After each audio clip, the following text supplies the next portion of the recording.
23. Tidak fit. Aku masih penasaran dengan laki-laki yang Mas Raka maksud. Apa mungkin Bimo? Kenapa ia berani mengaku merindukanku? Apa ia tidak tahu kalau aku telah menikah? Entah kenapa, saat aku dan Mas Raka baru melakukan tugas suami istri, tiba-tiba dihadapkan pada situasi seperti ini. Untuk pertama kalinya, aku melihat Mas Raka cemberut seperti ini. Sangat wajar kalau dirinya cemburu. Aku juga pasti akan merasakan hal yang sama jika wanita lain mengaku merindukan suamiku. Aku tiba-tiba mengingat Clara. Aku bersyukur karena beberapa hari ini tidak menerima pesan darinya. Mungkin pertemuan kami kala itu telah menyadarkannya. Sangat jelas kalau Mas Raka mengatakan apa yang ia rasakan tentang hatinya yang hanya mencintaiku. Mungkin Clara berpikir kalau Mas Raka tidak akan pernah menjadi miliknya. Aku berharap semoga wanita itu menemukan laki-laki yang benar-benar mencintainya. Aku sangat tahu rasanya jika melihat orang yang kita cintai lebih memilih bersama dengan yang lain. Akan tetapi, kisahku dan Clara sangat jauh berbeda. Dulu, aku dan Mas Arga saling mencintai. Walaupun pada akhirnya, ia lebih memilih menikah dengan Santi. Sementara Clara hanya merasakan cinta sepihak terhadap Mas Raka. Mas Raka berhak menentukan pilihan karena ia tidak memiliki perasaan lebih terhadap Clara. Jadi, aku tidak pernah merebut Mas Raka dari wanita manapun. Tuduhan Clara yang mengatakan aku telah merebut miliknya, itu salah besar. Kenapa kamu bengong, sayang? Apa kamu tahu siapa yang nelpon? Mas Raka mengagetkanku. Ia pun kembali ke nakas untuk mengambil ponselku, lalu memberikannya kepadaku. Aku merasa tidak asing dengan nomor yang menelpon tadi. Aku pun membuka pesan masuk yang tidak aku balas tadi malam. Dugaanku benar.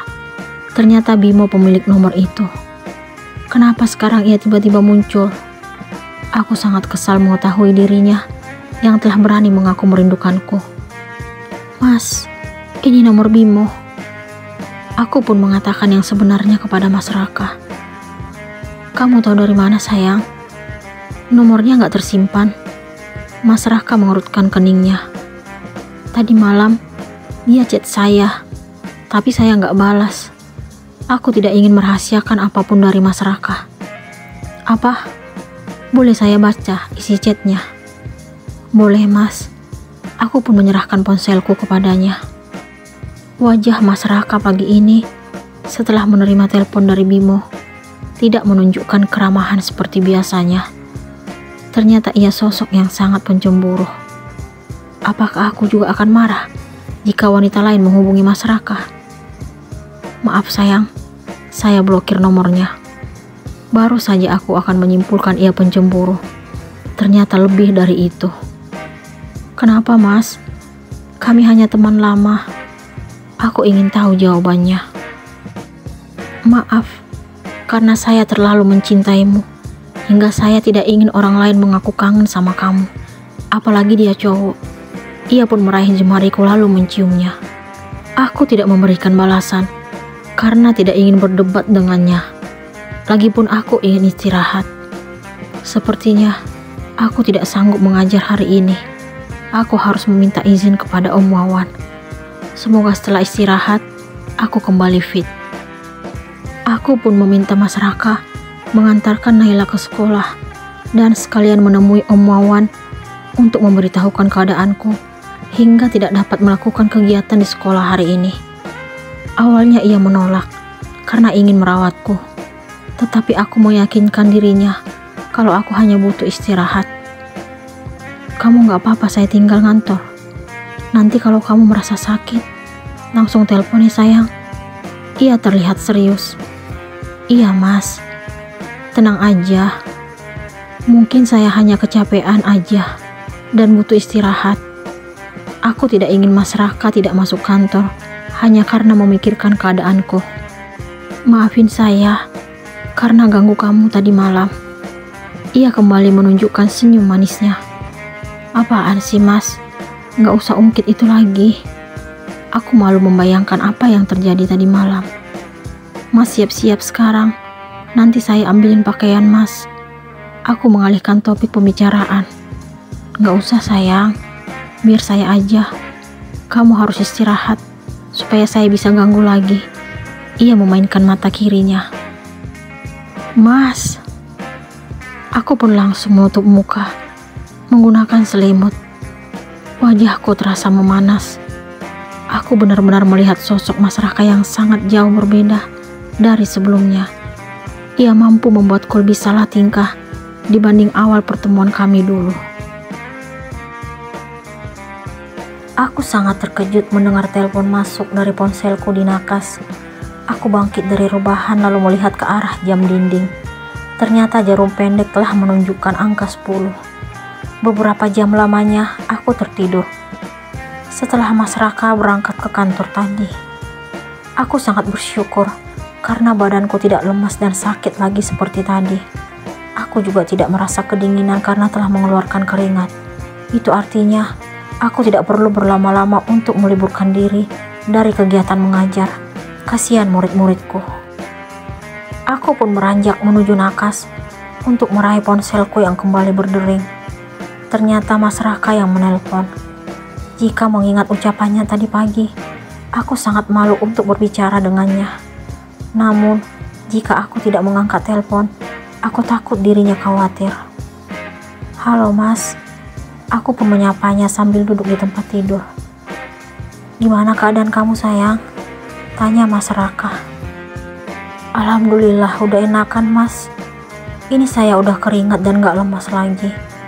Aku pun menjelaskan apa yang kurasakan. Syukurlah, saya kepikiran terus dari tadi. Saya takut kamu kenapa-kenapa. Apa kita cek ke dokter aja? Dasar Mas Raka, kekhawatirannya terlalu berlebihan. Padahal aku sudah memberikan penjelasan. Gak perlu Mas, saya gak apa-apa kok. Mas fokus kerja aja. Aku berusaha meyakinkannya. Saya udah izin ke papa tadi mau pulang. Kan ada Rizal yang bantu handle kerjaan saya. Lagipun, saya hari ini tidak ada pertemuan dengan klien. Mas Raka selalu menunjukkan rasa pedulinya kepadaku. Namun, aku tidak ingin jika ia sampai mengabaikan pekerjaannya hanya karena memikirkan diriku. Saya nggak enak dong sama papa, Mas. Aku merasa serba salah. Justru papa tadi ngomel karena saya tetap ngantor. Beliau bilang harusnya rawat istri yang lagi sakit. Papa kan dari dulu memang romantis banget ke mama. Wajar kan nurun ke anaknya. Bukan Mas Raka namanya kalau tidak mampu membuatku selalu luluh. Terserah Mas aja. Aku pun pasrah dengan keinginannya.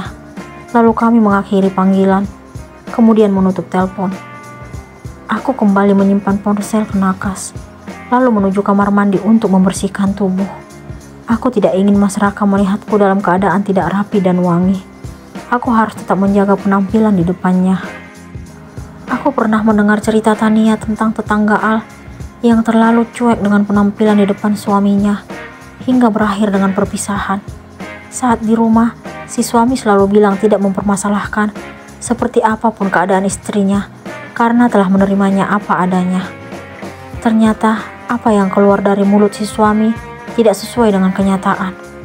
Ia justru dengan sengaja mencari wanita lain yang ia anggap mampu mengimbangi penampilannya, yang memiliki jabatan sebagai kepala HRD di tempatnya bekerja. Aku tidak dapat membayangkan jika Mas Raka tidak menyukai penampilanku, hingga akhirnya mencari kesenangan di luar sana. Apalagi dirinya seorang CEO yang selalu terlihat keren dan menawan. Aku saja langsung tertarik saat awal melihatnya.